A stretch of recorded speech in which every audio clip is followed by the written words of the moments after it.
Hey, do you ever look at the duty schedule and see yourself assigned to hallway, bus duty, recess duty, and then you see yourself assigned to the dreaded cafeteria duty? People cringe when they get cafeteria duty. I love it. I love it because it gives me a real opportunity to talk to kids in a setting that is extremely social.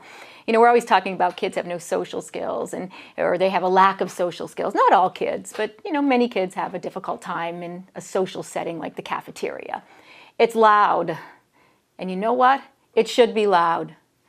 If you're resorting to things like silent lunch because you're afraid kids aren't getting enough to eat, well, eventually they will eat if they realize that they're hungry, and they'll learn how to eat and talk at the same time.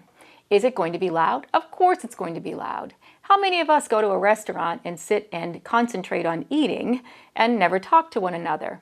And sometimes even restaurants get a little too loud because somebody didn't quite get that social skill to look around them and see if they were annoying other people. So the cafeteria gives us an incredible opportunity to teach these skills. It also is a place where you're going to get all your steps in. So if you have cafeteria duty, it's that opportunity to walk around constantly, visiting tables. Hey, how's those Brussels sprouts? You like that? Oh, that's an odd drink. What's that? And don't get all freaked out if people put ketchup on their cauliflower. You know, kids do weird things in the cafeteria. But don't resort on some of the things that you think are weird or obnoxious. Look at it as an opportunity. Yes, it's going to be loud. Yes, it's going to be a bit chaotic. If they're throwing food, that's one thing. You want them to stop. But walk around, teach them how to have that social setting, that enjoyable time to eat, let loose, and just enjoy that opportunity. And get all your steps in. Thanks for watching, and I hope you found this video helpful.